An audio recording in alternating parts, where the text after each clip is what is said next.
গোপালগঞ্জে সেনাবাহিনীর যারা এই গণহত্যায় জড়িত ছিল, প্রথম মেসেজ হচ্ছে যে তিনজনের কথা গতকালকে আমরা বলেছি। একটা হচ্ছে যশোরের যিনি জিওসি MJ ইমদাদুল ইসলাম, সেকেন্ড ম্যান যিনি সেখানে ছিলেন MD মিজানুর রহমান, এবং থার্ড মাবরুর রশিদ। এদের কোনো রক্ষা নাই। আমি এই মুহূর্তে আছি আমেরিকাতে, এবং আমরা এখান থেকে একটা যথাযথ পিটিশন যেখানে যেখানে দায়ের করার করছি। এই ছাড়াও পৃথিবীর যতগুলো দেশ আছে, যেমন আন্তর্জাতিক অপরাধ আদালত আগামীকালকে এদের তিনজনের বিরুদ্ধে তিনজনকে আসামি করে এবং আনুষাঙ্গিক ইউনুস এবং যারা আছে তাদেরকে আসামি করে কালকে একটা অভিযোগ দায়ের করা হবে। এটা নিশ্চিত যে আগামীকালকে সকালের মধ্যেই সেই অভিযোগটা আমরা দায়ের করছি। অলরেডি ড্রাফটিংয়ের কাজ শুরু হয়েছে।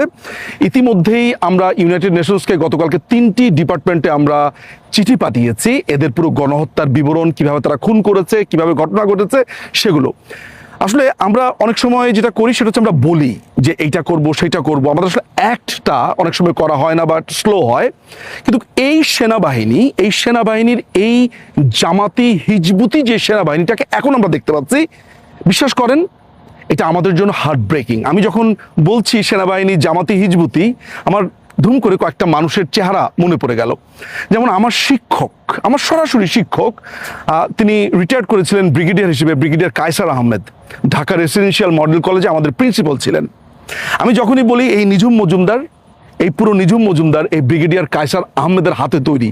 অর্থাৎ তিনি যখন প্রিন্সিপাল ছিলেন, আমরা সেই সময় বেড়ে উঠেছি, স্কুলে গেছি, কলেজে গেছি।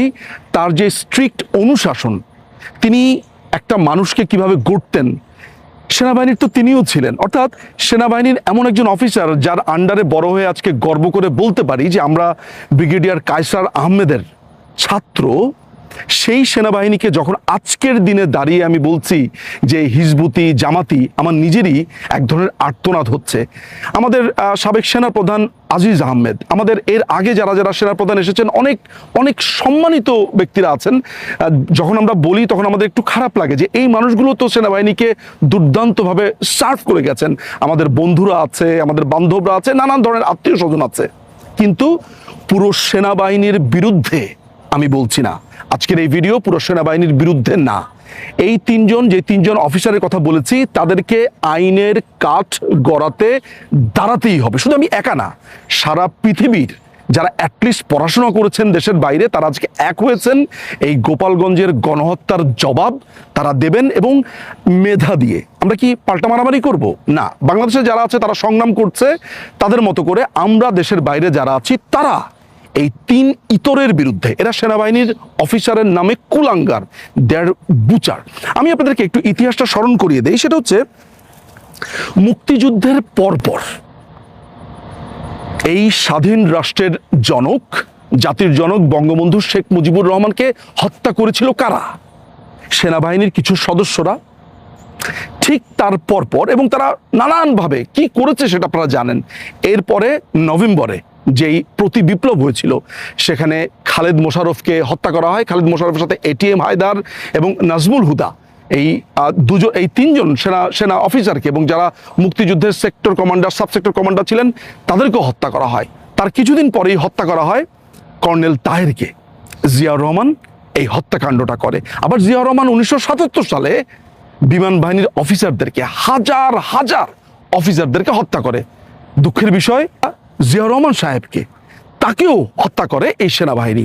তারপরে জিয়াউর রহমানকে হত্যা করেছে এই অভিযোগে মুক্তিযোদ্ধা অফিসারদেরকে, জেনারেল মঞ্জুর সহ 13 জন মুক্তিযোদ্ধা অফিসারকেও সেখানে হত্যা করা হয় কোনো ধরনের বিচার ছাড়া। এরশাদ 9টি বছর ধরে বাংলাদেশকে শাসন করেছে, একনায়কতন্ত্র কায়েম করেছিল। 111 এসেছিল, আজকে আমরা দেখতে পেয়েছি ওয়াকারের আন্ডারে আরেকটা 111। তাহলে এই সেনাবাহিনী বাংলাদেশকে আসলে কি দিয়েছে? সেনাবাহিনীর কিছু অফিসাররা মুক্তিযুদ্ধে গেছেন, ট্রেনিং দিয়েছেন, আবার তারাই ফিরে এসে জাতির জনককে হত্যা করা, মুক্তিযোদ্ধাদেরকে হত্যা করা, নিজেদের হোলি খেলা। বাংলাদেশে একটা রক্তাক্ত অধ্যায়। আমরা কি আরেকটা পাকিস্তান হতে চলেছি? এই দেশটা মুক্তিযুদ্ধের ফলে স্বাধীনতা পেয়েছে এই টোকাই জঙ্গিদেরকে জন্য 2 দিনের বৈরাগী এখনো নাক টিপ দিলে দুধ বের হয়, এরা আজকে বলছে গোপালগঞ্জে গিয়ে এই করব সেই করব। তারা অলরেডি 32 ভেঙে ফেলেছে আমাদের চোখের সামনে।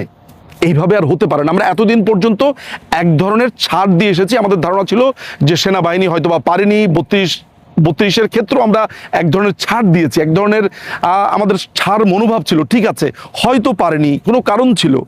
আজকে এই গোপালগঞ্জের পরে পরিষ্কার হয়ে গেছে বর্তমান সেনা প্রধানের অধীনে সেনাবাহিনী একটা বুচার বাহিনী, একটা খুনি বাহিনী, এবং এইভাবে যেতে পারে না।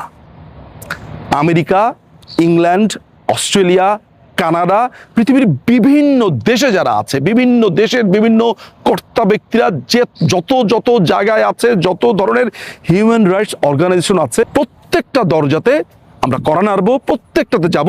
ইতিমধ্যে গতকালকের রাত্রেই আমরা ইউনাইটেড নেশনসকে এই 3 বুচারকে কেন্দ্র করে এই ইউনুসের এই পুরো হত্যাযজ্ঞের ব্যাপারে আমরা জানিয়েছি এবং আরও জানাবো। এখানকার যারা বিভিন্ন ইউনিভার্সিটির প্রফেসর রয়েছেন, মুক্তিকামী, যারা স্বাধীনতার পক্ষের, মুক্তিযুদ্ধের পক্ষের, যত রকমের প্রগতিশীল মানুষরা রয়েছে, শিক্ষিত মানুষরা রয়েছেন, আমরা সারা পৃথিবী থেকে এক হয়েছি। আমরা দেখতে চাই এই সিভিলিয়ানদের শক্তি কতটুকু। এবং এই যে 3 অফিসারের কথা আমরা বললাম, যশোরের GOC major general MJ Imdadul Islam, এরপরে MD Mizanur Rahman brigade commander, এবং ফিল্ডে যিনি ছিলেন মাবরুর রশিদ, এই 3 জন সহ আর যারা যারা জড়িত ছিল, ওয়াকারুজ্জামান, এখনকার যে DGFI যে চিফ আছে, এবং যাদের যাদের ইন্টেলিজেন্সের কারণে, এবং এরা নিশ্চয়ই সবাই জড়িত ছিল। ইউনুস এবং যারা যারা গণহত্যা চালিয়েছে, আপনারা দেখেছেন পরিষ্কারভাবে মনিটরের সামনে এসে শিশু উপদেষ্টা বলছে আওয়ামী লীগকে খুন করে ফেলা হবে। সে মনিটর করছে স্ক্রিনের সামনে কিভাবে খুন করা হবে। এই তথাকথিত এই জঙ্গি সরকারের স্বরাষ্ট্র উপদেষ্টা এই জাহাঙ্গীর, এদের একটাকেও ছাড়া হবে না। এদের প্রত্যেককে আইনের কাঠগড়াতে দাঁড়াতে হবে সারা